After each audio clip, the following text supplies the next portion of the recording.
మీద కోపాన్ని మాటలు ఆడలేని జీవం మీద చూపించాలని వాడు ఏం చేశాడంటే, వారు లేని స్థలంలో ఆ గేదె పిల్లను తీసుకెళ్ళిపోయి ఎవరు లేని స్థలంలో ఒక రాత్రిపాటు తీసుకెళ్ళిపోయాడు. తీసుకెళ్లే ముందు కారాన్ని సిద్ధపరుచుకున్నాడు. తర్వాత కత్తి తీసుకున్నాడు, దాన్ని బాగా కట్టేశాడు. కట్టేసిన తర్వాత బ్రతుకుండగానే దాని యొక్క తోలు తీస్తున్నాడు. తోలు అంటే తెలుసు కదా, దాని చర్మాన్ని ఒలుస్తున్నాడు. బ్రతుకుండగా ఒక చర్మాన్ని ఒలిస్తే ఎంత బాధ ఉంటుందండి, ఎంత కష్టం ఉంటుందండి. అది నోరు లేని ఆ జీవి కేకలేస్తుండగా మనోడు సంతోషిస్తున్నాడు. ఎందుకో తెలుసా, ఆ నోరు లేని జీవుల నుంచి వాడికి ఎవడైతే శత్రువుగా ఉన్నాడో, ఎవరైతే శత్రుత్వంతో నింపబడి ఉన్నాడో వాడిని చూస్తున్నాడు. అది కేకలేస్తుండగా వీడికి సంతోషం వస్తుంది. ఇదంతా పచ్చిగా మొత్తం అంతా ఒలిసేశాడు. మొత్తానికి ఏం చేశాడంటే ఆ యొక్క కారం తీసుకున్నాడు. ఏం తీసుకున్నాడండి? కారం తీసుకొని ఆ పచ్చి దాని మీద జల్లితే అది ఉండలేక, మంటకి తట్టుకోలేక ఏడ్చి గిలగిల్లాడి అది చచ్చిపోయిందండి. చనిపోయిన తర్వాత గొయ్యి తీసి కప్పేటిస్తాడు. ఇంకా ఇక్కడ నుంచి ఎవడు చూడలేదు అనుకున్నారు. ఈలో వారు ఊరు వెళ్ళి వచ్చిన తర్వాత ఆ ప్రాంగణంలో వారు పంచుకున్న ఆ పశువు లేనప్పుడు ఎవడో ఎత్తుకెళ్ళిపోయాడులే, ఎవడో మాకున్న శత్రువే దోచుకెళ్ళిపోయాడులే అనుకోయి వారు మర్చిపోయారండి. కొన్ని రోజులు తర్వాత ఎవడైతే గేదెను చంపాడో, గేదెకి హింసించాడో, తోలు తీశాడో, కారం జల్లాడో, వాడి జీవితంలో బాగా మీరు గమనించినట్లుగా అయితే వాళ్ళ ఆవిడ గారు గర్భంతో ఉంది. డాక్టర్లు 9 మాసాలు అయినప్పుడు డెలివరీ సమయంలో వాళ్ళ ఆవిడ గారిని హాస్పిటల్ తీసుకెళ్తే ఈలోగా ఒక బిడ్డను కన్నది. ఈలోగా ఆశతో వెళ్ళి సిస్టర్ గారిని అడుగుతున్నాడు, డాక్టర్ గారిని అడుగుతున్నారు, నాకు ఆడపిల్ల పుట్టిందా మగపిల్లడు పుట్టాడా అనేసని. వారు ఏమీ చెప్పలేదు. ఇంకో స్త్రీ కనబడుతుంది, నాకు ఆడపిల్ల పుట్టిందా మగపిల్ల పుట్టిందా. ఈలోగా చూస్తే తన భార్య పడక మీద ఉండి ఏడుస్తుంది. బహుశా అనుకున్నాడు, డెలివరీ సమయంలో నా భార్య గర్భంలో బిడ్డ చనిపోయిందేమో, అందుబట్టే ఏడుస్తుందేమో, అందుబట్టే డాక్టర్లు ఏమైనా చెప్తే నేను బాధపడతానేమో చెప్పట్లేదేమో అని అనుకున్నాడు. ఏది ఏమైనా కూడా నా కుమారుడు ఆడపిల్ల పుట్టిందా మగపిల్లడు పుట్టాడా అనే సంతోషంతో చూద్దామనే సమయంలోకి ఈలోగా వాడి ఆడపిల్ల కాదు, మగపిల్లోడు కూడా కాదు. వాడు ఎలా పుట్టాడో తెలుసా? గేదె రూపంలో పుట్టాడు. ఆడి కాళ్ళు ఏంటంటే గేదెకున్న కాళ్ళు, గేదెకున్న చేతులు ఉన్నాయి. వెంటనే తన భార్య అంటుంది, ఏ పాపం చేశామండి, ఎవరికి కీడు చేశామని మన జీవితాల్లో ఇలాంటి పిల్లోడు పుట్టాడు. వాడి రూపము మనిషి రూపంగా లేదు కానీ పశువు రూపంగా ఉంది. వాడి చేతులు చూస్తే గేదెకున్న కాళ్ళు చేతులు ఉన్నాయి, వాడి కాళ్ళు కూడా అలా ఉన్నాయి. వెంటనే మనోడికి వెంటనే చేసిన కీడంతా కూడా గుర్తొస్తుంది. ఆ ఏడుపులు వినబడుతున్నాయి. ఆ చర్మం ఒలిసినప్పుడు, అబ్బా అని కేకలేస్తున్నప్పుడు, సంతోషించినప్పుడు, కారం జల్లినప్పుడు నేను చేశాను కదా కీడు, ఆ కీడు ఏమైంది? ప్రతిఫలం అనిపించాను. ఇది నువ్వు చేసిన పాపం బట్టి కలగలేదమ్మా, నేను చేసిన పాపం బట్టే ఈ రోజున నీ గర్భం ఇలాంటి శిశువు ఉద్భవించాడు అనేసి అనుకోయి అతను అనుకున్నాడు, ఇంకెన్నడూ కూడా కీడుకు ప్రతి కీడు నేను చేయకూడదు అని తన మనస్సు మార్చుకున్నాడు. ఈరోజు నా ప్రియమైన సహోదరి సంగమా, నీ జీవితంలో ఎవరైనా కీడు చేస్తున్నారా? ఎవరైనా నీకు శత్రువులు ఉన్నారా? ఎవరైనా శత్రువు అనే తత్వంతో ఉన్నారనుకుంటే వారి కీడుకు ప్రతికీడు చేయాలని, వారికి మాటకు మాట సమాధానం చెప్పాలని, వారు ఇలా చేశారు కాబట్టి వారు అలాగ అనుభవించాలని ఒకవేళ నువ్వు అనుకుంటున్నామేమో, జాగ్రత్త. ప్రభు చెప్తున్నాడు, దేవుని వాక్యం చెప్తుంది, అపోస్తులుడైన పౌలు చెప్తున్నాడు, కీడుకి ప్రతి కీడు ఎవ్వరికి కూడా నువ్వు చేయకూడదు. దేవుని ప్రేమ నీలో ఉందంటే, నీవు యేసయ్యను నమ్మిన వ్యక్తిగా ఉన్నట్లుగా అయితే దయచేసి ఎవ్వరికి కీడుకు ప్రతి కీడు చేయకు. నీకు శత్రువు అనేవాడు సాతాన్ తప్ప ఇంకెవరు కూడా ఈ లోకములో ఉండకూడదు. ఉన్నారంటే నీలో యేసయ్య లేడని అర్థమవుతుందమ్మా. నీకు శత్రువు ఎవరైనా మనుషులు కానీ, బంధువులు కానీ, స్నేహితులు కానీ, నీ భర్త కానీ, నీ భార్య కానీ, ఎవరైనా నీ మనసులో శత్రువుగా ఉన్నారంటే, నీ మనసులో ఎవరైతే ఉన్నారో వారే నీ జీవితం అంతా నడిపిస్తారు. యేసయ్య ఉంటే యేసయ్యే నడిపిస్తాడు, శత్రువు ఉంటే శత్రువే నడిపిస్తాడు. కాబట్టి దేవుని వాక్యం ఏం చెప్తుందంటే, ఎప్పుడు కీడుకు ప్రతి కీడు చేయకు. అలా చేసినట్లుగా అయితే నువ్వు తప్పకుండా దేవుడు మనసు కలిగి నువ్వు లేవనేసని దేవుని వాక్యం చెప్తుంది. అలాగే మన బాగా ప్రియుల మీకు మీరే పగ తీర్చుకోకూడదు. అదే రోమాపత్రిక 12:19లో ఏమని చెప్తున్నాడు అంటే, పగ తీర్చుకునే నా పని. పగ తీర్చుకునే పని ఎవరిదంటండి? చదువుతారా?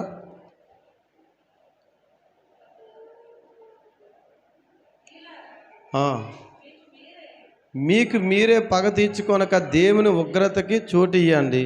పగ తీర్చుకునే నా పని, నేనే ప్రతిఫలం నిత్తును. కాబట్టే నీ శత్రువు ఆకలి గుండి ఉంటే అతనికి భోజనం పెట్టుము, దప్పుకు కొని ఉంటే దాహమిమ్ము.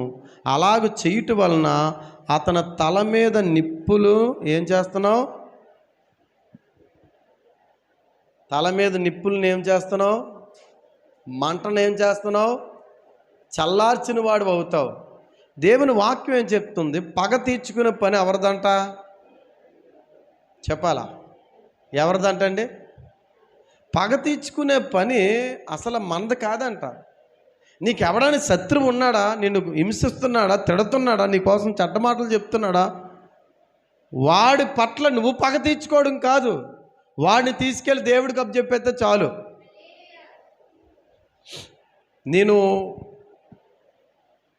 నేను డ్యూటీ చేసిన సమయంలో స్టీల్ ప్లాంట్లో ఒక రోజున, ఇది మైక్లో చెప్పకూడదు, అదిగా చెప్తే మళ్ళీ అదంతా వైరల్ అవుతుంది.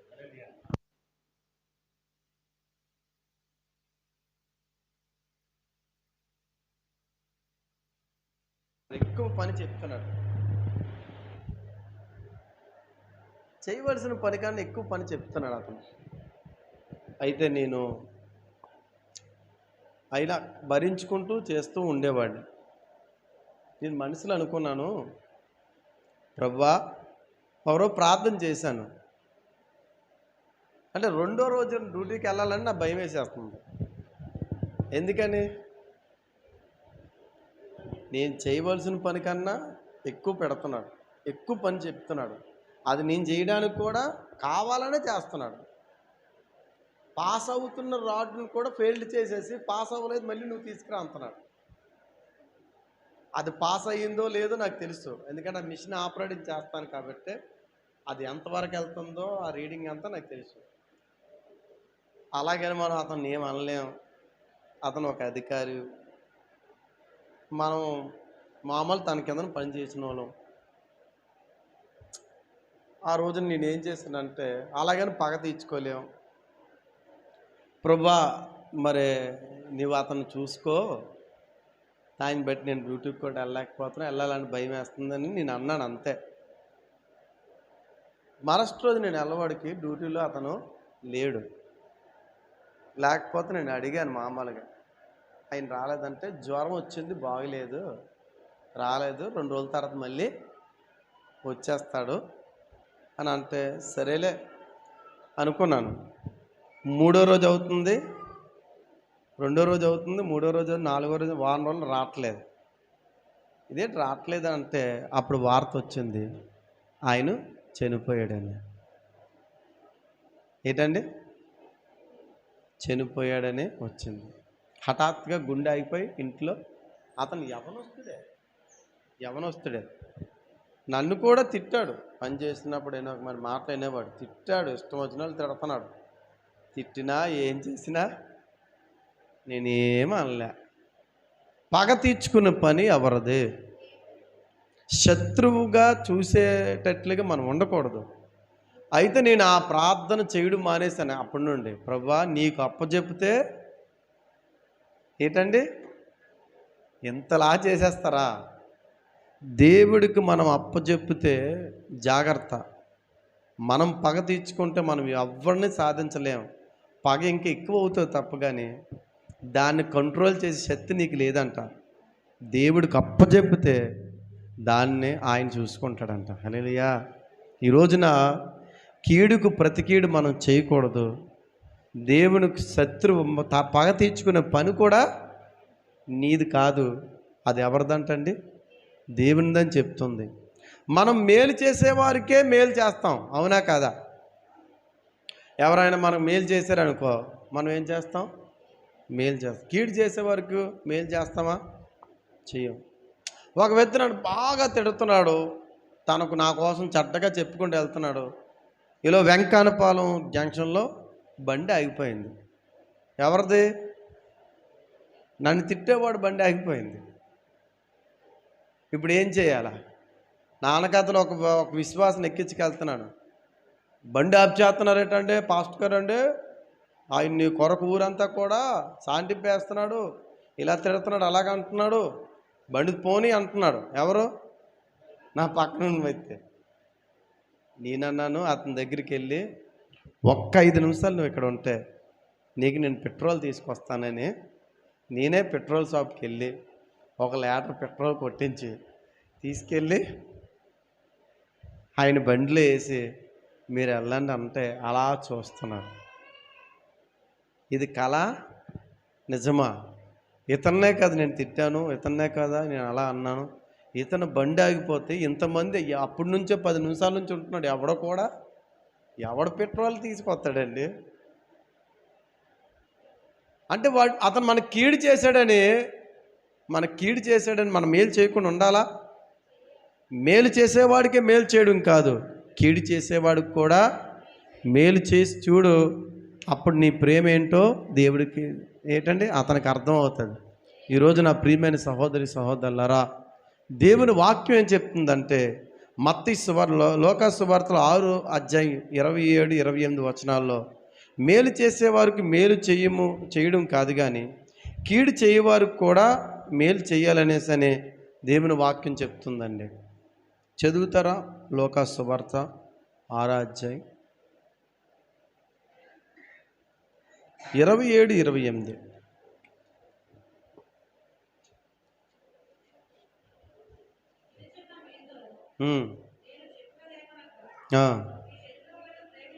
మీ శత్రువులను ప్రేమించండి,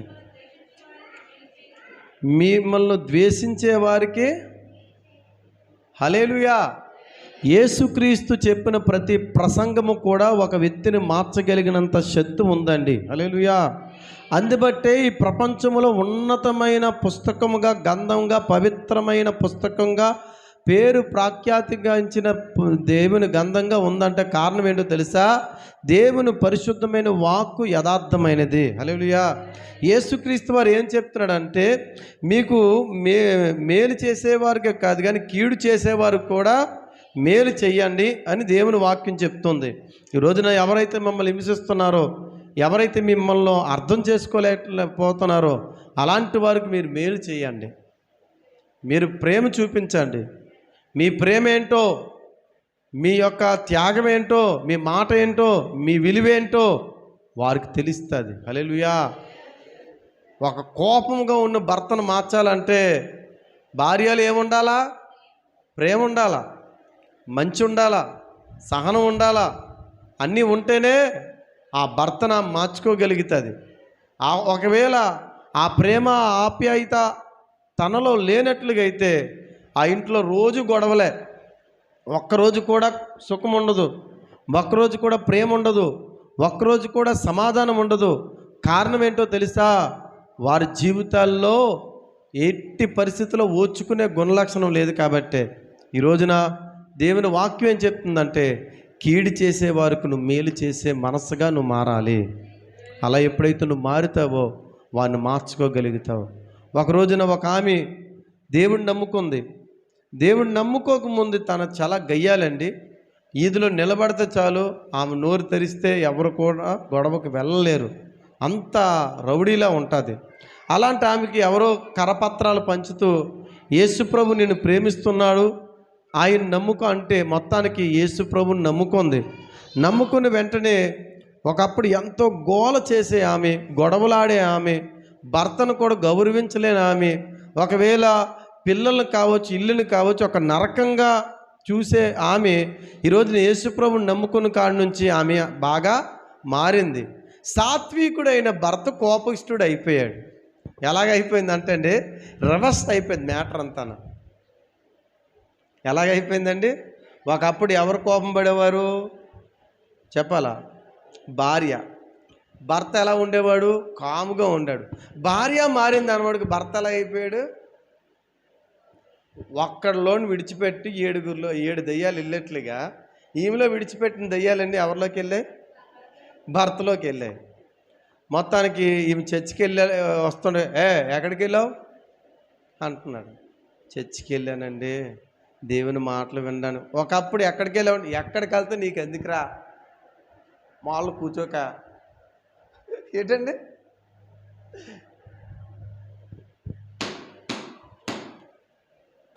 ఎక్కడికి వెళ్తే నీకు ఎందుకు, మాళ్ళు కూర్చోరా అని ఆమె ఇప్పుడు ఎవరిని ప్రశ్నిస్తున్నాడు? భర్త. ఎక్కడికి వెళ్ళావు అంటే, చర్చికి వెళ్ళానండి వాక్యం విన్నందుకే. అంటే నువ్వు చర్చికి వెళ్ళొద్దని చెప్పాను కదా, ఎందుకు వెళ్ళావు? నీకు కాళ్ళు ఎరగొడితే బాగుంటుంది అనేసి రకరకాలుగా హింసిస్తున్నాడు, కొడుతున్నాడు, రకరకాల మాటలు అంటున్నాడు, మందు తాగుతున్నాడు. ఎంత బాగా కూర ఉన్నా కూడా నీ ముఖంలో ఉందా కూర పక్కన ఆడేస్తున్నాడు. పాప నేను భరిస్తుంది. ఒక రోజున బండి మీద వెళ్తుండగా ఒక స్నేహితుడు బండి ఎక్కాడు. నీ భార్య ఎలా ఉందని అడుగుతున్నాడు ఆ స్నేహితుడు. ఎవరిని? ఆ స్నేహితుడు అడుగుతున్నాడు. నా భార్య బాగానే ఉందని అంటున్నాడు. అంటే ఇప్పుడు గోల్ చేస్తుందా, ఒకప్పుడు కేకలేస్తుంది, గొడవలు ఆడుస్తుంది, అనేకమైన విధాలుగా నన్ను టార్చర్ పెడుతుంది, నన్ను ఇప్పుడు అవన్నీ పెడుతుందంటే మనోడు అంటున్నాడు, ఏం పెట్టట్లేదు నేనే పెడుతున్నానని అంటున్నాడు. ఏంటండి? ఆమె ఒక్క మాట అనట్లేదు, కొట్టినా ఏమంటలేదు, తిట్టినా ఏమంటలేదు, కూర బాగున్నా కావాలనే బాగులేదన్నా కూడా ఏమంటలేదు. అమ్మాయి ఆమె ఎంత అద్భుతంగా మారిపోయిందో. అలా మారడానికి కారణం ఏంటో నాకు తెలియట్లేదు. అంటే ఎక్కడికన్నా ఈ మధ్యన వెళ్తుందా మీ ఆవిడని అడిగితే చర్చికి వెళ్తుందంట. అది సంగతి. దేవుడి వాక్యము మీ ఆవిడని మార్చేసింది. హల్లెలూయా. ఈ రోజున వెంటనే అప్పటి నుంచి గ్రహించడం మనోడిలో ఏంటండి ఆలోచన వచ్చింది.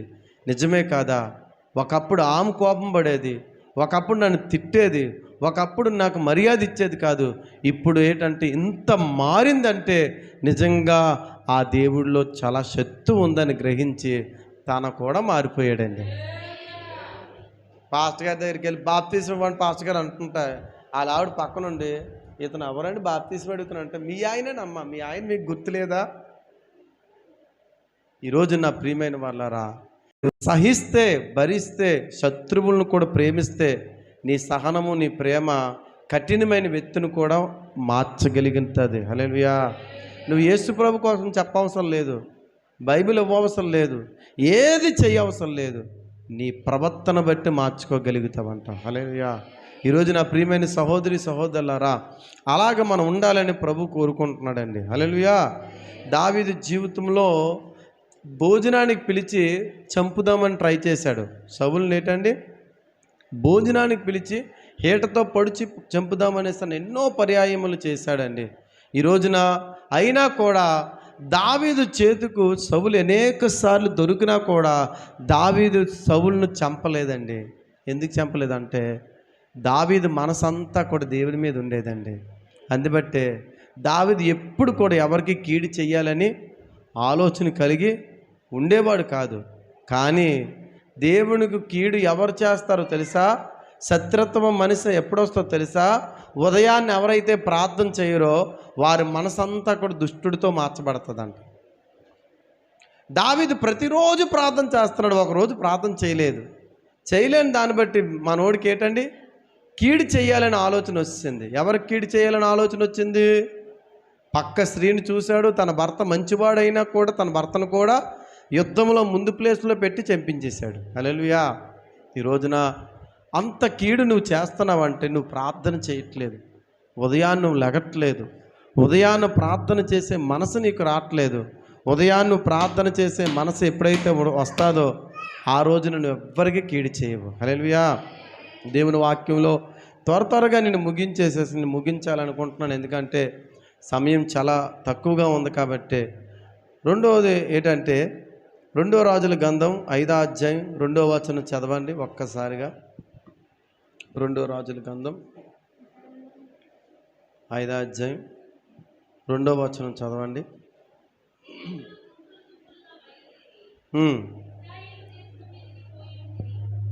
ఇజ్రాయిలు జనుల మీదకి పోయి ఉండిరి. అచ్చటి నుండి ఒక చిన్నదాన్ని తీసుకొని రాగా అది అయితే నయమాని భార్యకు పరిచారము చేయుచుండెను. హల్లెలూయా.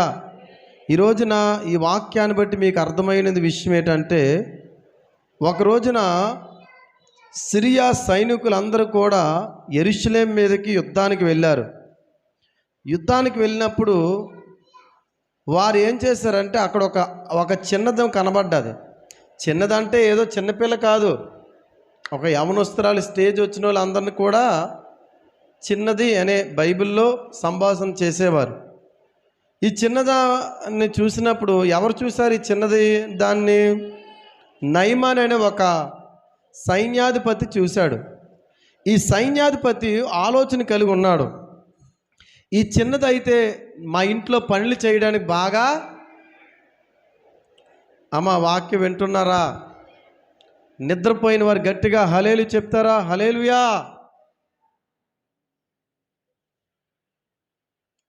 నిజంగా వారు నిద్రపోతున్నారు కాబట్టి ఒప్పుకున్నారు. నిద్రపోయిన వాళ్ళందరికీ నేను బయటని ఎండలో కుర్చీలు వేద్దాం అనుకుంటున్నాను నేను, ఎందుకంటే కాస్త ఎండ తగిలినా కూడా వారికి నిద్ర రాకుండా ఉంటుందేమని. హల్లెలూయా. నిద్రపోకండి. దేవుని సన్నిధిలో మీరు నిద్రపోకూడదు. దేవుని వాక్యం వినాల. నేను ఎక్కువసేపు చెప్పి మిమ్మల్ని ఇసిగించాలని లేదు. మీరు లేటుగా వచ్చినా టైం ప్రకారంగా ముగించేస్తున్నాను, అవునా కదా? లేటుగానే వస్తున్నారు చాలామంది, సమయానికి రావట్లేదు. ఎన్నిసార్లు వాక్యం విన్నా కూడా వారు కనీసం సమయము మారట్లేదు, వాళ్ళ యొక్క విధానం కూడా మారట్లేదు. అదే సమయం అదే ఫిక్స్ అయిపోయారు. డ్యూటీకి వెళ్ళే విషయంలో త్వరగా వెళ్తారండి. పిల్లలు స్కూల్కి పంపించే విషయంలో త్వరగా పంపిస్తారు, కానీ సండే స్కూల్కి మాత్రం ఏంటండి? స్కూల్ కన్నా సండే స్కూల్ ప్రాముఖ్యమా, స్కూల్ ప్రాముఖ్యమా? చెప్పాలి. రెండు ప్రాముఖ్యమే, కానీ ఎక్కువ ప్రాముఖ్యమైనది ఏంటి? స్కూల్లో నువ్వు ఈ లోకంలో నువ్వు బస్సు ఎలా చదవాలి, ఈ పేపర్ ఎలా చదవాలి నేర్పిస్తారు. సండే స్కూల్లో నీ విధానాన్ని, నీ జీవితాన్ని నేర్పిస్తారు. ఎవరు డబ్బుతో ధనంతో కొనలేనిది నేర్పించిన దగ్గరికి మనం త్వరగా పంపించట్లేదు. ఈ లోకంలో స్కూల్ కోసం మాత్రం త్వరగా. ఒకవేళ నువ్వు నీ పిల్లల్ని అలా పంపిస్తున్నావంటే మొదట నీకు కూడా క్రమశిక్షణ లేదు కాబట్టి నీ పిల్లలు కూడా క్రమశిక్షణలో పెట్టలేకపోతున్నావు. 8 అంటే 8 గంటలకే నువ్వు పంపించాలా. వాడు తిరుగుతాడండి, వాడు లెగడండి, ఆ సాకులన్నీ చెప్పకు. మొట్టమొదటిసారిగా ఆదాము అవ్వలు సాకులు చెప్పారు దేవుడి దగ్గర. ఆ పండు ఎలా తిన్నామంటే పాము వచ్చింది, ఆ అవ్వమ్మ తీసుకొచ్చింది, తిన్నాను, నువ్వు ఇచ్చిన స్త్రీ ద్వారా. ఎన్ని సాకులు చెప్పినా కూడా దేవుడు వారిని యాక్సెప్ట్ చేయలేదు. వాళ్ళు చెప్పే మాటలు కరెక్ట్ అని నమ్మలేదు. నువ్వన్నీ సాకులు చెప్తున్నారు కాబట్టి సాకులు చెప్పేవాడు నా సన్నిధిలో ఉండకూడదు అనేసి అని ఆ ఏదోని తోటలో నుంచి వారిని ఏం చేశారంటే తోలేశాడు. సాకులు చెప్పేవారు దేవుడికి ఇష్టం ఉండదు. కొంతమంది దేవుడి మందిరానికి రావడానికి కూడా సాకులు చెప్తారు. ఎందుకు రాలేదంటే ఏదేదో చెప్తుంటారు. ఈరోజున సాకులు చెప్పేవారు దేవుడికి ఇష్టం ఉండదు. దేవుడు ఎట్టి పరిస్థితుల్లో కూడా వారిని ఆయన సన్నిధిలో ఉంచడానికి కూడా ఇష్టపడరు, తోలేస్తాడంట. మొట్టమొదటిసారి ఎవరిని తోలేశాడు? ఆదామును అవ్వమ్మను తోలేశాడు. ఆ ఆదాము అవ్వ ద్వారా కదా మనం అందరం వచ్చాం. హల్లెలూయా. కాబట్టి ఈరోజు నా ప్రియమైన సహోదరి సహోదరులారా, ఇక్కడ బాగా మీరు గమనించినట్లుగైతే ఒక చిన్నదాన్ని తీసుకొచ్చాడు. ఎక్కడికి తీసుకొచ్చాడు? నయమాన్ ఇంట్లోకి తీసుకొచ్చాడు. దేని కొరకు తీసుకొచ్చాడు? ఆ ఇంటిలో పని చేయడానికి బాగా ఉపయోగపడుతుంది కాబట్టని ఆ ఉద్దేశాన్ని బట్టి తీసుకొచ్చాడు. ఇంతకీ చిన్నదాన్ని ఎక్కడి నుంచి వేరు చేశాడు? తన దేశం నుంచి, తన బంధువుల నుంచి, తన తల్లిదండ్రుల నుంచి, తన స్నేహితుల నుంచి, తన యొక్క తిరిగిన వాతావరణం నుంచి వేరు చేసి బంధించి తీసుకొచ్చి ఎక్కడ పడేశాడు? తన ఇంటిలో పని చేయడానికి బానిస కిందకి ఉపయోగించుకోవడానికి బంధించాడండి. ఇంత కీడు చేసే వ్యక్తికి మేలు చేస్తారా ఎవరైనా? వీడు చచ్చిపోతే బాగుంటుంది, నేను ఎప్పుడు వీడు చచ్చిపోతే నా గ్రామానికి లేక నా ఊరికి, నా యెరూషలేముకి వెళ్ళిపోయి నా దేవుని మందిరంలోకి వెళ్ళి నేను ఆరాధన చేస్తాను, నా తల్లిదండ్రుల దగ్గర చక్కగా ఉంటాను, నా స్నేహితులతో ఆడుకుంటానని ఆశ కలిగి ఉంటారు కదా. అయితే ఈ చిన్నదాన్ని బంధించాడు. ఈ చిన్నదాన్ని తీసుకొచ్చి ఒక పని మనిషిగా చేశాడు. ఈ చిన్నదాన్ని తన భార్యకు చెప్పాలంటే పని చేసిన పని మనిషిగా మార్చేశాడు.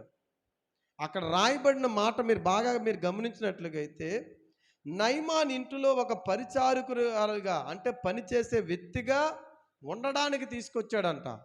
ఈరోజున నా ప్రియమైన వాళ్ళారా, ఇంత కీడు చేసిన వ్యక్తి పట్ల కూడా ఈ చిన్నది ఏమాత్రము మనసులో ఉంచుకుందా అంటే ఉంచుకోలేదు. నిన్ను ఎవడైనా కొట్టేసి పోలీస్ స్టేషన్లో పడేస్తే వాడితో వెళ్ళి మాట్లాడతాం మళ్ళీనే? పోలీసుల్లో స్టేషన్లో పెట్టాడు కాబట్టి వాడితో జన్మలో నేను మాట్లాడిన అంటాం. నడు రోడ్డు మీద నేను తిరుగుతాయి వాడితో వెళ్ళి నువ్వు పలకరిస్తావా? కీడు చేసేవారికి మేలు చేయమని దేవుని వాక్యం చెప్తుందండి. హల్లెలూయా. ఈ చిన్నదానికి ఒక రోజున ఈ యజమానుడు బట్టలు సెట్ ఇప్పుతున్నాడు. సడాలను చూసింది. ఏం కనబడుతుంది? తెల్లని కుష్టు వ్యాధితో బాధపడుతుంది. అబ్బా, నన్ను హింసించాడు కాబట్టి వీడికి సరైన జబ్బు ఉంది. బయటకు కొంతమంది బాగా కనబడతారు, లోపలంతా ఏముంటుంది? కుష్టి. బాగా గమనించినట్లుగైతే ఇతని పేరు గొప్పది. ఇతని పేరు ఏంటండి? సైన్యాధిపతి. ఏ దేశానికి సైన్యాధిపతి? సిరియా దేశానికి సైన్యాధిపతి. సిరియా దేశానికి సైన్యాధిపతి. సిరియా దేశంలో గొప్ప పేరు ఉంది. ఇతని సైనికుడు బలం ఉంది, ధైర్యం ఉంది, ఏదైనా చేయగలడు. కానీ బయటకు గొప్పోడే కానీ లోపలంతా కూడా ఏంటండి? కుష్ఠరోగం. ఈరోజున బాగా నువ్వు దేవుని మందిరానికి రావచ్చు, భక్తి చేయొచ్చు, ప్రార్థన చేయొచ్చు, దేవుని సన్నిధిలోకి వచ్చి నువ్వు పాటలు పాడవచ్చు, ఆరాధన చేయొచ్చు. కానీ నీ లోపల ఏదైనా పాపం ఉందనుకో, ఆ పాపమే కుష్ఠ రోగం. ఈ రోగము అన్ని వ్యాధుల కన్నా ఘోరమైనదంట. కాబట్టే ఈ రోజున దేవుని వాక్యం ఏం చెప్తుందంటే, బయటకు నువ్వు బాగా ఉండడం కాదు, లోపల కూడా నువ్వు బాగుండాలా. బయటకు పరిశుద్ధంగా కనబడడం కాదు, లోపల కూడా నువ్వు పరిశుద్ధంగా జీవించాలా. బయటకు పెదవులతో ప్రైజ్ లార్డ్ సిస్టర్ అని చెప్పి అనకాతలు వెళ్ళి ఆమె కోసం చెడ్డగా మాట్లాడడం కాదు. పాస్టర్ గారు ప్రైజ్ లార్డ్ అంటే, ఆ పాస్టర్ గారా మేము రామండి అని విధేయత చూపించకపోవడం కాదు. దైవజనుడు పిలిచాడంటే విధేయత చూపించాలి కదా. అలా చూపించట్లేదంటే నీలో దైవజనుడి పట్ల సరైన గౌరవం లేదని అర్థం. దైవజనుడి పట్ల నీకు గౌరవం లేదంటే, దైవజనుడికి దేవునికి మధ్యవర్తి ఎవరంటే, దేవునికి నరులకు మధ్యవర్తి దైవజనుడిని పెట్టాడు. మధ్యవర్తిగా నువ్వు గౌరవం ఇవ్వకపోతే దేవుడికి ఇచ్చినట్లుగా. నువ్వు ప్రార్థన ఎక్కడి నుంచి ప్రారంభించి ఎక్కడికి ఎండింగ్ చేయాలని బైబిల్ చెప్తుంది. కొంతమంది తండ్రి దగ్గర నుంచి ప్రారంభిస్తారు. తండ్రి నుంచి ప్రారంభించకూడదు. కుమారుడైన యేసుక్రీస్తు నుంచి ప్రారంభించి తండ్రి నామములో, యేసు నామములో తండ్రికి వేడుకుంటున్నాను అనేసి ముగించాలి. హల్లెలూయా. అంటే యేసుక్రీస్తు లేకపోతే తండ్రి దగ్గరికి వెళ్ళడం అసాధ్యం. అందుబట్టే యేసుక్రీస్తు వారు ఏమంటున్నాడు? నేనే మార్గమును సత్యమును జీవమునై ఉన్నాను, నా ద్వారా తప్ప తండ్రి యొద్దకు ఎవరు కూడా వెళ్ళలేరు. కాబట్టి ఈరోజు నేను చెప్తున్న విషయం ఏంటంటే జాగ్రత్తగా మీరు గమనించండి. ఈ సైన్యాధిపతికి ఏ వ్యాధి ఉందంటండి? కుష్ఠరోగం ఉంది.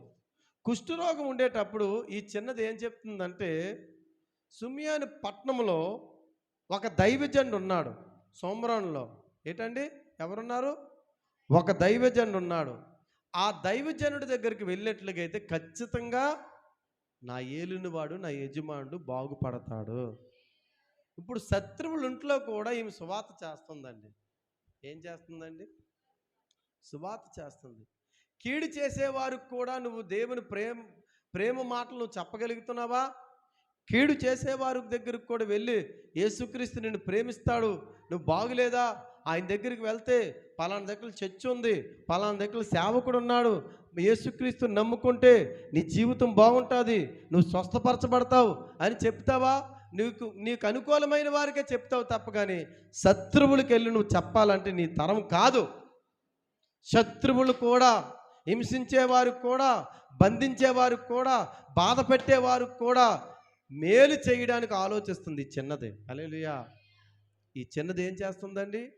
కీడు చేశారు, బంధించారు, యెరూషలేము నుంచి తీసుకొచ్చి ఒక మంచి ఉద్యోగం ఇచ్చినా బాగుండు, అయితే వస్తువులు దోవడానికి, బట్టలు ఉతకడానికి, ఆ ఇల్లు శుభ్రపరచడానికి ఒక పని మనిషిగా చూసిన వారి విషయంలో కూడా మేలు చేయడానికి తన మనస్సు కలిగి ఉందంట. కాబట్టి నా ప్రియమైన వాళ్ళారా, ఈరోజు మన ఈదులు ఎంతో మంది బాగుంటలేదు. నువ్వు వెళ్ళి చెప్తున్నావా? పలానా దగ్గర సేవకుడు ఉన్నాడు, దేవుని మందిరం ఉంది, వెళ్తే బాగుంటావు అని చెప్పే సువార్త నీకుందా? మన ఈదులోనే దయ్యాలు పెట్టుకునే వాళ్ళు ఎంతోమంది ఉంటారు, మనం చెప్పము. బాగులేని వారు ఉంటారు, మనం చెప్పము. బాధల్లో ఉన్నవారు ఉంటారు, మనం చెప్పము. కానీ శత్రువు ఇంట్లో ఉండి కూడా దైవజనుడు ఉన్నాడని పరిచయం చేస్తుంది చిన్నది. హల్లెలూయా. ఒక దైవజనుడు ఉన్నాడు. ఆ దైవజనుడి దగ్గరికి వెళ్తే ఖచ్చితంగా ప్రార్థన చేస్తే నా యజమానుడు బాగుపడతాడని అంటనే ఆ దైవజనుడి దగ్గరికి వెళ్ళిన వెంటనే ఏమైందండి? అతను బాగుపడ్డాడండి. హల్లెలూయా. మూడోదిగా మనం గమనించినట్లుగైతే, బాగా మీరు గమనించినట్లుగైతే, ఆదికాండం 50 అధ్యాయం 20వ వచనం చదువుతారా? ఈ ఒక్క మాట నేను చదివి నేను ముగించేస్తాను. ఆదికాండం 50:20. మీరు నాకు కీడు చేయి ఉద్దేశించుదురు కానీ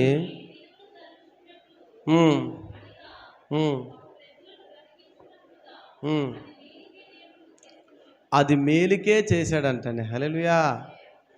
అంటే యోసేపు తన అన్నయ్యలతో మాట్లాడుతున్న మాటలు ఇప్పుడు మీరు చదివారు. యోసేపు అంటున్నాడు, మీరు నాకు కీడు చేశారు కానీ ఆ కీడు ఇప్పుడు మేలుగా మార్చబడ్డాది, అనేకులకు అన్నం పెడుతున్నానంటే ఆ రోజు మీరు నన్ను కొట్టు గూతులో పడేయకపోతే ఈ రోజున ఇంతమందికి అన్నం పెట్టేవాడిగా నేను దీవించబడేవాడిని కాదు అనుకున్నాను. ఈరోజు ఎప్పుడైనా మీకు కీడు వస్తే అది మేలుగా ఎంచుకున్నారా? శ్రమలు వస్తే పర్వాలేదులే, ఈ శ్రమలో నాకు మేలే అనుకున్నారా? ఈ రోజున ప్రతి క్రైస్తవుడు కూడా, ప్రతి క్రైస్తవురాలు కూడా, ప్రతి వ్యక్తి కూడా ఎన్ని శ్రమలు వచ్చినా కూడా శ్రమల్లో కృంగిపోకూడదు.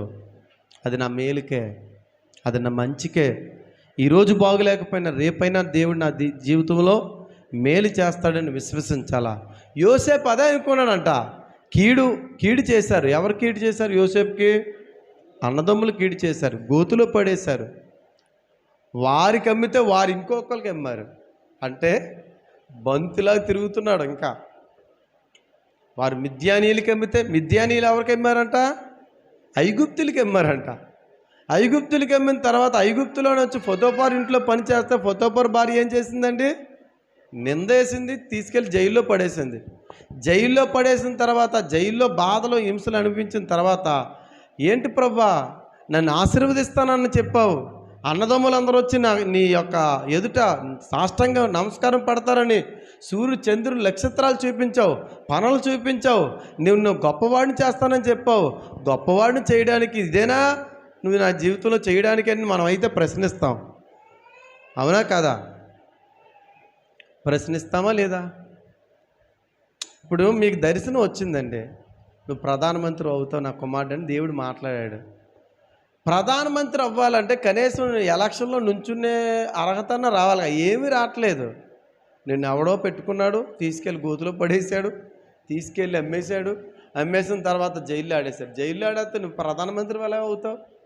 వచ్చిన దర్శనం వేరా, దేవుడు చెప్పే మాట వేరా, నీ జీవితంలో జరుగుతున్నది విధానం వేరా. కానీ నేను అంటున్నాను, దేవుడు ఏది చేసినా కూడా మన మేలు కొరకే చేస్తాడు.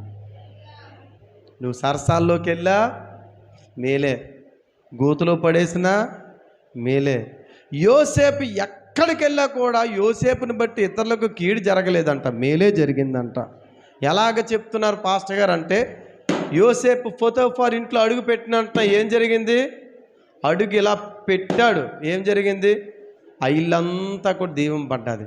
సరసాల్లోకి వెళ్ళి అడుగు పెట్టాడు, ఏమైంది?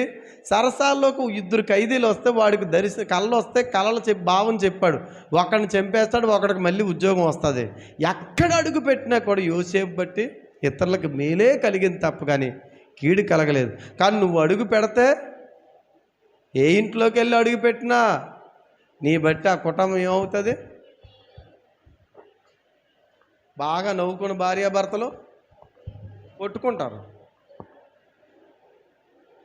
నీకు తెలుసా, మీ ఆయన వేరే వాళ్ళతో నవ్వుతున్నాడు, ఆయన నవ్వట్లేదు, ఆయన మంచోడే. ఈ మధ్యన దొంగ దర్శనాలు వస్తున్నాయి, దొంగ ప్రవచనాలు చెప్తున్నారండి. దొంగ ప్రవచనాలు చెప్పిన వాళ్ళు ఉన్నారు. మీరు అలాంటివి నమ్మారా అయిపోతారు. పెందుర్తిలో ఆర్వో గారి బిల్డింగ్, నేను అప్పుడులో పెయింటింగ్ చేస్తున్నాను. ఇలా నా స్నేహితుడు పనికి తీసుకెళ్ళమంటే తీసుకెళ్ళాను. చక్కగా పని చేసుకుంటున్నాం. 3 రోజుల నుంచి చాలా బాధగా ఉన్నాడు. చక్కగా హుషారుగా ఉండేవాడు. బాధగా ఉంటే నేను అడిగాను. అంటే మేము పని చేసినా పాటలు పాడుకుంటూ పని చేసేవాళ్ళం, ఏదో ఊసులు ఆడుకుంటూ పని చేసేవాళ్ళం కాదు. పని ఎన్ని గంటలు అయితే అన్ని గంటలు ఏం చేసేవాళ్ళు? నోట్లో పాటలు పాడుకుంటూ అలా స్తుతించుకుంటూ పాడితే అంత కష్టంగా అనిపించేది కాదు. ఎందుకు బాధగా ఉన్నామంటే, ఏమి కాదు, ఈ మధ్యన మా ఆవిడ నా మీద అనుమానం పడుతుంది అంటే. అనుమానం పడ్డాను, నువ్వేమైనా తప్పు చేసావని నేను అడిగాను. ఏమి చేయలేదు, దేనికి పడుతుందో ఒకరోజు నిలదీయని నేను అడిగాను. ఏంటండి? నిలదీస్తే కానీ అది అసలు రూపం తెలియదు. నిలదీయకుండా నువ్వు ఎన్ని రోజులున్నా కూడా అది నిన్ను నిలదీస్తా తప్పు కానీ అని అడిగితే, అలాగా ఈలోగా ఇది చెప్పకముందే ఒక స్టోరీ జరిగింది. మనోడు సాయంకాలం అయినంటున్నా వాళ్ళ ఆవిడకి జిలేబీలు ఇష్టం కాదు, జిలేబీలు కొనుక్కుంటాడు. నేనంటాను, ఎవరికి కొంటున్నావు జిలేబీలు అంటే, మా ఆవిడకి జిలేబీలు అంటే ఇష్టమండి అన్నాడు. ఆహా, మీ ఆవిడంతే ఎంత ఇష్టమో నీకు అని నేనన్నాను. ఇష్టం ఉండాలి కదండి, ఇష్టం లేకపోతే ఎలాగంటే మంచిదే. జిలేబీలు తీసుకెళ్తుండగా ఆ రోజు తన భర్తలు అంత దూరంగా ఉంటుండగానే జిలేబీలు చూసి అందుకుంటుందంట వచ్చి. ఆ రోజు జిలేబీలు తీసుకొచ్చినా కూడా అక్కడ ఎట్టు అన్నదంట. నీళ్ళు చేసేటప్పుడు టవాలు అందిస్తుంది, టవాలు కూడా అందించట్లేదు. ఆకలేస్తుంది, అన్నం పెట్టంటే పెట్టుకోలేవా, నీకు చేతులు లేవా అని అంటుంది. ఇదేంటి, అన్నం పెడతాదు, టవాలు ఇస్తుంది, అన్ని బాగోగాలు చూసుకుంటుంది, ఇంత రేస్గా మాట్లాడుతుంది ఏంటి, ఏదో ఒకటి జరిగింది అనుకున్నాను. తర్వాత ఈలోగా అనుకోకుండా భుజం మీద ఇలా చెయ్యేసాడు. ఎవరండి చెప్పండి అమ్మా. పరాయోడు వేసినట్లు మీరు చెప్పలేకపోతున్నాడు. భర్త చైతీయం అన్నది. ఇదేంటండి, నేను ఏం చేశాను, నిన్ను ఏం జరిగిందంటే, నాకు తెలుసు, నీ నాటకాలన్నీ నాకు తెలుసు, నీ వేషాలన్నీ నాకు తెలుసు అనేసి వాగుతుంది. ఏం తెలుసా చెప్పా, ఏమైంది అంటే, నాకు ఒకరు చెప్పారు అని అంటుంది.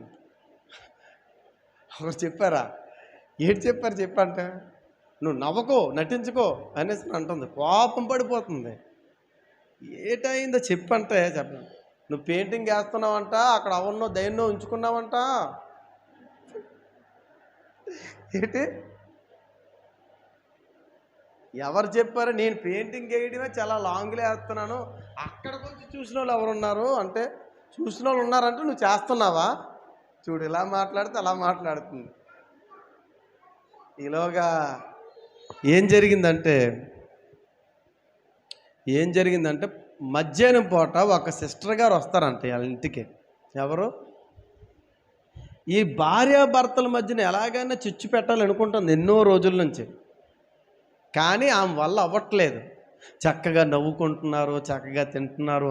భర్త ఏం చేస్తున్నాడు? భార్యకి తినిపిస్తున్నాడు. భార్య అయితే ఏం చేస్తుంది అంటే, నా భర్త అయితే ఎప్పుడు తినిపించడు, వీళ్ళంత ఏంటండి చిలక గోరంకుల్లా ఉన్నారు, ఈయన మధ్యన చిచ్చు పెట్టాలి అనేసి అని ఎలాంటి మాటలు ఈమె పడుతుంది, ఎలాంటి మాయలో పడుతుంది అనేసి అని ఆ ఎర వేస్తాడు సాతానుడు. తెలుసా?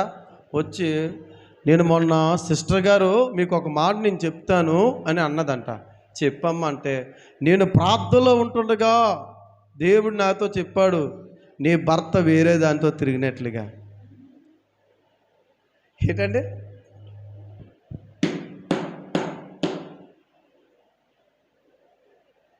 అది ప్రవచనం అని నమ్మేసింది. ఏమి నమ్మేసిందండి? ప్రవచనం అని నమ్మేస్తే నాకు చెప్పేసింది ఆ సిస్టర్ అండి. ప్రవచనం చెప్పిందంటే ఇంకా ఒక్క క్షణం కూడా నేను ఇంట్లో ఉండి మా అమ్మ ఇంటికి వెళ్ళిపోతాను, నీకు నాకు ఎడాకులు, నువ్వు వేరా నేను వేరా అనేసని అంటే ఇంక లాభం లేదనేసి అని, బాబు నా కాపురం కుళ్ళిపోయినట్లుగా ఉంది, 4 ముక్కలు అయిపోయినట్లుగా ఉందని పాస్టర్ గారికి ఫోన్ చేశాడు రాత్రి. పాస్టర్ గారిని అర్జెంటుగా మీరు వచ్చేయండి, మీరు రాకపోయినట్లుగా అయితే నేను ఉండను, నా భార్య ఉండదు. ఏమైంది అనుకో, ఈ పాస్టర్ గారు భయపడిపోయి ఇంటికి వెళ్ళారు. ఇంటికి వెళ్ళి అంటనే, నేను ఇప్పుడు ఇంత రాత్రిపాటు నేను రాలేనయ్యా, రేపు ఉదయం వస్తాను. రాత్రిపాటు వచ్చినంటే ఉదయాన్నే పాస్టర్ గారు వెళ్తే, ఈలోగా డ్యూటీకి ఇతను వెళ్ళట్లేదు, వంట లేదు, పంట లేదు, ఏమీ లేదు, అలా ఎక్కడ గిన్నెలు ఎక్కడే ఉన్నాయి, వాసన వేస్తుంది. ఎందుకు? మనిషి బాగలేదు కాబట్టి పనులు కూడా బాగుండవు. అమ్మ ఏటైందంటే, ఏటండి ఇతను నాకు మోసం చేశాడండి, పెయింటింగ్ దగ్గర దేనితోనో ఉన్నాడంట అని చెప్తే, నీకెవరు చెప్పారమ్మా, నువ్వు చూసావా, వెళ్ళావా అంటే పాస్టర్ గారు అన్నీ అడుగుతున్నారు. ఆ సిస్టర్ గారు చెప్పారండి, ఆమె చాలా ప్రార్థనా పరురాలండి, ఆమె దర్శనాలు చెప్తుందండి, ప్రవచనాలు చెప్తుందండి అంటే, ఆ సిస్టర్ ఎవరనేసి అని పిలిపించారండి పాస్టర్ గారు. అమ్మా మహాతల్లి అనే పేరు పెట్టారు పాస్టర్ గారు ఆ అమ్మకి. ఏ పేరండి? మహాతల్లి. మహాతల్లి ఇలా రా అమ్మ అనేసి అంటే, ఏం కాదు కానీ ఇప్పుడు ఈ అబ్బాయి వేరే దానితో ఉన్నట్లుగా నువ్వు ప్రవచనం చెప్పావంట, నీకెవరు చెప్పారమ్మంటే, దేవుడు చెప్పాడు. దేవుడు చెప్పాడా? దేవుడు చెప్తే తన యొక్క స్థితిని గద్దిస్తాడు, లేకపోతే వాక్యం చేత చెప్తాడు. నువ్వు దొంగ ప్రవచనాలు చెప్పి కుటుంబాలు విడదీస్తావని అంటే దెబ్బకి ఏడ్చుకుంటూ పారిపోయిందంటండి. ఈరోజు నా ప్రియమైన వాళ్ళారా, ప్రవచనం అనేది దేవుని ద్వారా రావాలా. ఏదో కళ్ళు మూసుకొని చెప్పేదాన్ని ప్రవచనం కాదు. దేవుడు ద్వారా రాలేని ప్రవచనం అన్నీ కూడా దొంగ ప్రవచనాలు. అలాంటివన్నీ మీరు నమ్మకూడదు. నువ్వు నాశనం అయిపోతావు, నీకు ఇది కీడు జరుగుతుంది, కళ్ళు మూసుకొని ఇది జరుగుతాయి. ఈ ప్రవచనాలు ఏంటండి? దేవుని వాక్యం ఉండగా ఇంకొకటి మనకెందుకు? హల్లెలూయా. ప్రవచనాలు లేవని అనట్లేదు, ప్రవచనాలు ఉన్నాయి. అవి ఎవరు చెప్తే జరుగుతాయో వారి ద్వారానే అవి మాట్లాడాలా. ఇప్పుడు యేసన్న గారు ప్రవచనం చెప్పేవారు. నీకు ప్రవచనం కూడా కాదు, మాట, నీకు జాబ్ వచ్చేస్తుంది, వచ్చే సంవత్సరం వెళ్ళిపో అంటే వచ్చేసేది. అతను దైవజనుడు, అతనిలో క్వాలిటీస్ ఉన్నాయి, అతను దేవుని ఆత్మచేత నింపబడ్డాడు కాబట్టే అంత అద్భుతంగా కార్యాలు జరిగాయి. ఇవి వింటుంటే తిరుగుతుంది, ప్రార్థన ఉండదు, ఏముండదు, ఆమె చెప్పేస్తే అయిపోతాయా? ఈరోజు నా ప్రియమైన వాళ్ళారా, దేవుని వాక్యం చెప్తుంది, నువ్వు కీడు చేసేవారికి ఎప్పుడు కూడా చెప్పాలా, కీడు చేయకు, మేలే చేయమని దేవుని వాక్యం చెప్తుంది. యోసేపుకి ఎంతోమంది కీడు చేశారు, కానీ యోసేపు అధికారంలోకి వచ్చినప్పుడు తన అధికారం బట్టి ఎవరినైనా గద్దించే అధికారం ఉంటుంది, కానీ కీడు చేసేవారికి ప్రతి కీడు యోసేపు చేయలేదు. పోతీఫర్ భార్య అని ఏం చేయగలడు చెప్పండి? జైలు వేసి కొట్టించగలడు. ఆ రోజు ఏంటి వేసాలు వేసావు నువ్వు? తప్పు చేయకముందు నన్ను జైలు వేస్తామని పగబెట్టి మళ్ళీ వేసే అధికారం యోసేపుకి వచ్చిందా లేదా? వచ్చింది. అయినా వేయలేదు. అన్నదమ్ములు వచ్చారు, బంధించి కొట్టి జైల్లో వేయగలడు, వేయలేదు. ఎందుకంటే యోసేపు మనసు కీడుకు ప్రతి కీడు చేయడేసే మనసు కాదంట. ఈరోజున ఈ వాక్యం నేను ముగిస్తున్నాను. కీడుకు ప్రతి కీడు మనం చేయొద్దు. మనకు ఎవ్వరూ శత్రువులు ఉండకూడదు. మనకు శత్రువు ఎవరంటే సాతానుడు. మన ఎవ్వరితో కూడా అసమాధానంగా ఉండకూడదు, సమాధానంగా ఉండాలి. నీ జీవితంలో వీరితో నేను మాట్లాడను అనకూడదు, మాట్లాడాలి. హల్లెలూయా. అయ్యా నేను మాట్లాడినా కూడా వారు నా మీద కోపగిస్తున్నారు అంటే వారి పాపం వారే పోతారు. నీ మనసు మాత్రం ఎప్పుడు వారి పట్ల మంచిగా ఉంటుంది చాలు. వారి మనసు నీ పట్ల మంచిగా లేకపోయినా పర్వాలేదు, కానీ నీ మనసు మాత్రం వారి పట్ల మంచిగా ఉంటే ఖచ్చితంగా దేవుడు నిన్ను దీవిస్తాడు. హల్లెలూయా. దేవుడు నిన్ను అభివృద్ధిపరుస్తాడు. హల్లెలూయా. అలాంటి క్రీస్తు యేసుకు కలిగిన మనస్సు మీరు కలిగి ఉండండి అని ఫిలిప్పీ సంఘానికి అపోస్తలుడైన పౌలు చెప్తాడు. ఏ మనసు కలిగి ఉండాలంట మనం? క్రీస్తు యేసుకు కలిగిన ఈ మనస్సు మీరు కలిగి ఉండండి. యేసుక్రీస్తుకు కలిగిన మనసు ఏంటో తెలుసా? అతను తగ్గించుకున్నాడంట. మొన్న హైదరాబాద్ నుంచి ఒక వ్యక్తి వచ్చారు. వాళ్ళ ఒక కుమారుడు అమెరికాలో జాబ్ చేస్తున్నాడు. చిన్న కుమారుడు కూడా మంచిగా చదువుకుంటున్నాడు. కానీ ఆ తండ్రి ఏం చెప్తున్నాడు తెలుసా? మీరు చర్చిలోకి వెళ్ళి మీరిద్దరు ఏం పని చేయాలి తెలుసా? చెప్పులు సర్దండి అని చెప్తాడంట, బాత్రూమ్ కడగండి అని చెప్తాడంట, తరపాలు ఇయ్యండి అని చెప్తాడంట, ముందు రోజు వెళ్ళి కిటికీలను శుభ్రం చేయమని చెప్తాడంట. వాళ్ళు ఏంటండి 5 లక్షల శాలరీ అమెరికాలో వాళ్ళ అబ్బాయికి. నువ్వు అమెరికాలో చర్చికి వెళ్ళా నువ్వేం చేయాలా? నీ పని ఏంటి? ఇవే. నీకు 5 లక్షలు ఉన్నది, నేను మేనేజర్ను, కంపెనీకి ఉన్నతమైన వాడును అనే గర్వం నీలో వచ్చిందా?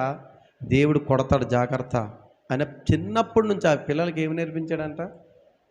మనమేంటండి, పాస్టర్ గారే ఈ సౌండ్ సిస్టమ్ వైర్లు పెట్టుకోవాలా, పాస్టర్ గారే మూసుకోవాలా, పాస్టర్ గారే చికెన్కి వెళ్ళాలి, మటన్కి వెళ్ళాలి, అన్నీ చేసుకోవాలి. మనం ఏంటంటే స్టైల్గా వస్తాం. పరిచర్య చేసే విధానం మీకు రాకపోతే మీ పిల్లలకి ఏమి నేర్పిస్తారు? అతను అంటున్నాడు, నేను హైదరాబాద్లో ఒక చర్చికి వెళ్ళాను.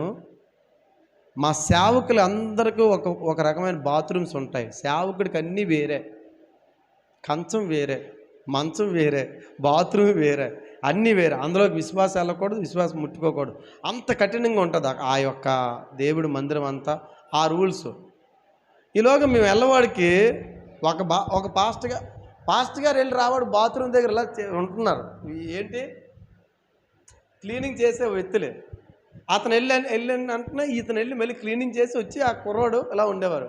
నేను అనుకోకుండా అడిగాను, అయ్యా మీరు ఏం చేస్తున్నారంటే, నేను ఇంజనీరింగ్ చదువుతున్నానయ్యా అని అంటున్నాడు. నాకు ఆశ్చర్యం అనిపించింది.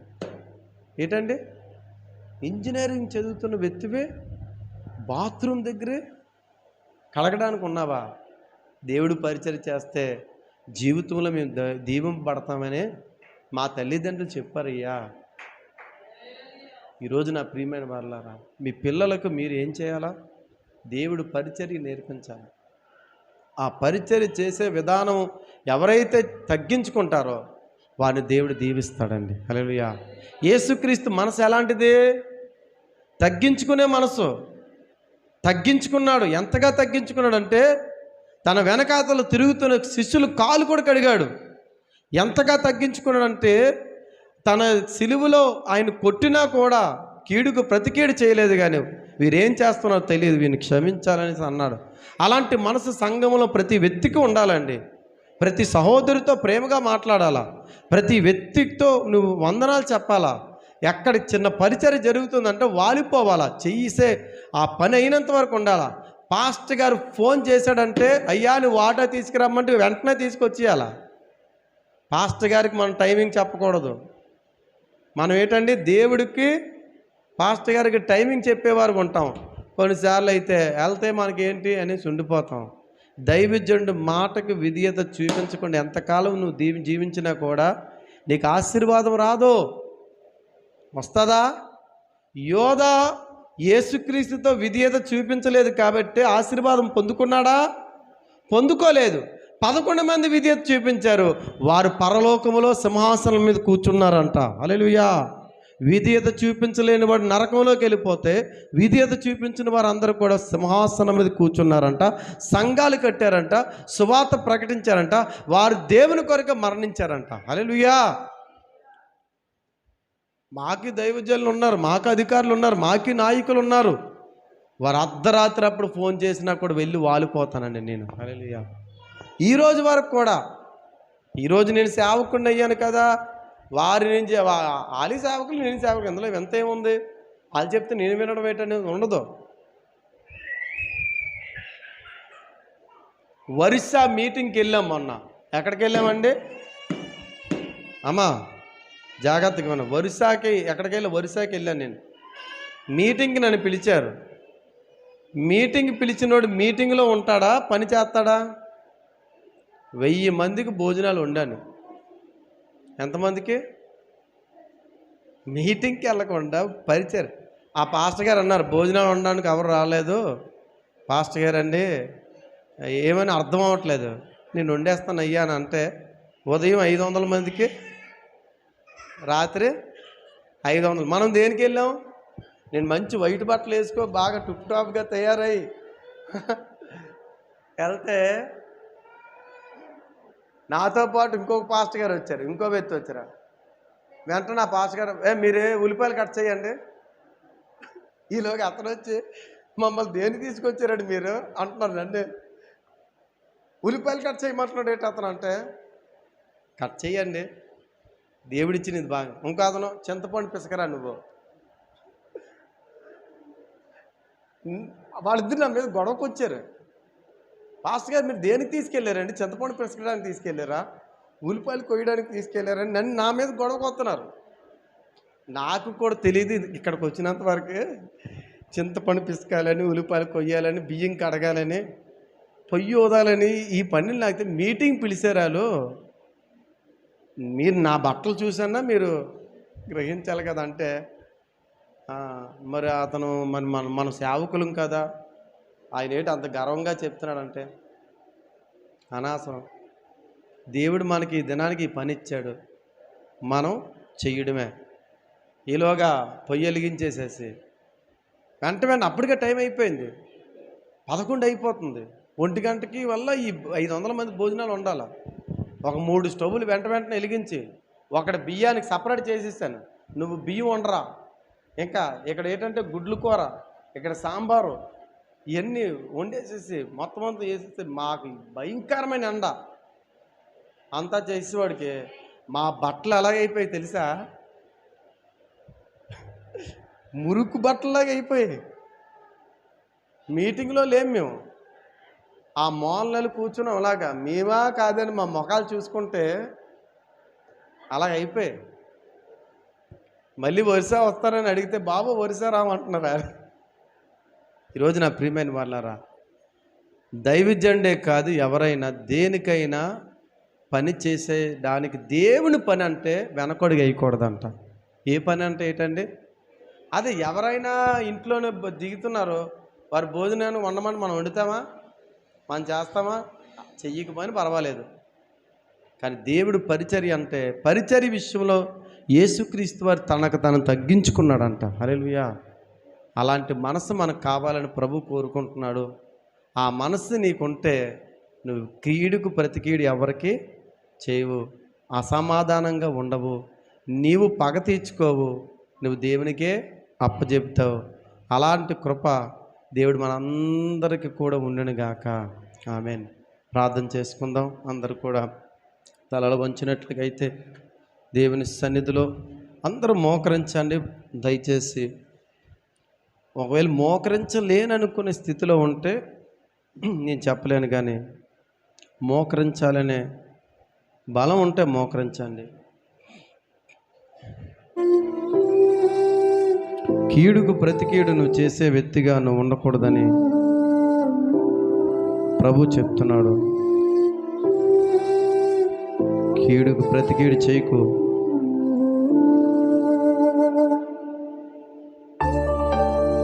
ఈ రోజున దేవుని వాక్యం నీతో మాట్లాడుతుంది. కీడుకు ప్రతి కీడు చేస్తున్నావా? నీ శత్రువులను ప్రేమించమని ఆయన వాక్యం చెప్తే నీ శత్రువులు చూసినప్పుడు నువ్వు గర్విస్తున్నావు, వారి నాశనాన్ని కోరుకుంటున్నావు. వారికి కాలు ఇరిగితే బాగుంటుంది, వారు చచ్చిపోతే బాగుంటుంది, వారికి అలా జరగడమే మంచిది అని నువ్వు అంటున్నావు. కానీ యేసుక్రీస్తు వారు ఏమంటున్నారు తెలుసా? నీ శత్రువులను మీరు ప్రేమించండి. కీడుకు ప్రతి కీడు నువ్వు చేయకో. కీడుకు ప్రతి కీడు చేసే మనసు కలిగి నువ్వు ఉండొద్దు. యేసుక్రీస్తు చెప్తుండగా నువ్వెందుకు మారట్లేదు? ఈరోజైనా ఒక మంచి తీర్మానం చేసుకో. ఎవరి పట్ల కూడా కీడుకు ప్రతి కీడు చేసే మనసు నాకు వద్దయ్యా, నీ మనసు కలిగి జీవించే భాగ్యం నాకు కలుగు చేయి ప్రభువా అని ప్రభుని అడగగలవా? ఈ రోజున యోసేపుని చూసావా?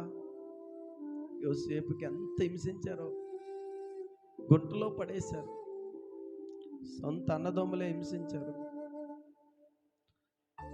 అయినా కూడా మంచిగా పని చేసిన దగ్గర నిందొచ్చింది. తప్పు చేయకపోయినా కూడా తప్పు చేశామనేసని జైల్లో తీసుకెళ్ళి పడేశారు. అయినా కూడా యోసేపు మాత్రం దేవుని వైపు చూశాడంట. ఈరోజు నేను హింసిస్తున్నారా? అర్థం చేసుకోలేకపోతున్నారా? శత్రువులు నీ చుట్టూ ఉన్నారా? అయితే ఆ సమయంలో నువ్వు దేవుని వైపు చూడు. దానియేలు సింహాల బోన్లో పడేసినప్పుడు ఎవరి వైపు చూశాడు? శద్రక్ మేషక్ అబేద్నెగోలు ఆ అగ్నిగుండంలో పడేసినప్పుడు ఎవరి వైపు చూశాడు? దేవుని వైపు చూశారు. కాబట్టి దేవుని వైపు నువ్వు చూస్తే ఘనమైన కార్యాలు నీ ఇంటిలో ప్రారంభించబడతాయి. దేవుని వైపు నువ్వు చూస్తే నీ జీవితము మారాలంటే నీ జీవితము మధురంగా మార్చబడుతుంది. దేవుని వైపు చూడకే నీ జీవితము నిరాశ అయిపోతుంది, నిస్పృహలో ఉంటున్నావు. ఈ రోజున ఆ నిజమైన దేవుని వైపు చూడు, సత్యమైన దేవుని వైపు చూడు. నీ కొరకు రక్తం కాచి ప్రాణం పెట్టి సిలువలో త్యాగం చేసిన ఆ యేసు వైపు నువ్వు చూస్తే ఈ రోజున నీ జీవితంలో అద్భుతం జరుగుతుంది. నీ పాపాలు క్షమింపబడతాయి, మోక్షానికి చేరుతావు. యేసు వైపు చూడకుండా లోకం వైపు, పాపం వైపు, అన్యాయం వైపు, అక్రమ వైపు, ఎవడో నన్ను అన్నాడు, ఎవడో నన్ను కొట్టాడు, వాడు నాకు శత్రువు, వీడు నాకు శత్రువు, వీడితో నేను మాట్లాడను, వాళ్ళతో నేను మాట్లాడను అనే భ్రమలో, భ్రష్టత్వంలో బ్రతుకుతున్నవేమో కుమార్తె కుమారుడా. వద్దు. పగ తీర్చుకునే పని ఇది కాదు. పగ తీర్చుకునే పని ఇది కాదు. కీడుకు ప్రతి కీడు చేయకు. యోసేపు లాంటి మనసు కలిగుండు. శత్రువులు దానియేలు సింహాల బోన్లో పడేసినా కూడా వారిని ఒక్క మాట అనలేదు. యేసుక్రీస్తుని సిలువలో కొట్టినా కూడా వారిని ఒక మాట అనలేదు. శద్రక్ మేషక్ అబేద్నెగోలు అగ్నిగుండంలో పడేసినా కూడా వారిని ఒక మాట అనలేదు. పౌలు శిరస్సు నరికినా కూడా పౌలు ఒక మాట అనలేదు. కానీ ఈరోజు నువ్వు ఎందుకు అంటున్నావు? ఎందుకు దోషం? ఎందుకు అసమాధానం? ఎందుకు ప్రేమించలేని లక్షణాలతో ఎప్పుడు చూసినా కూడా కక్ష చేత, భేదం చేత, అసూయ చేత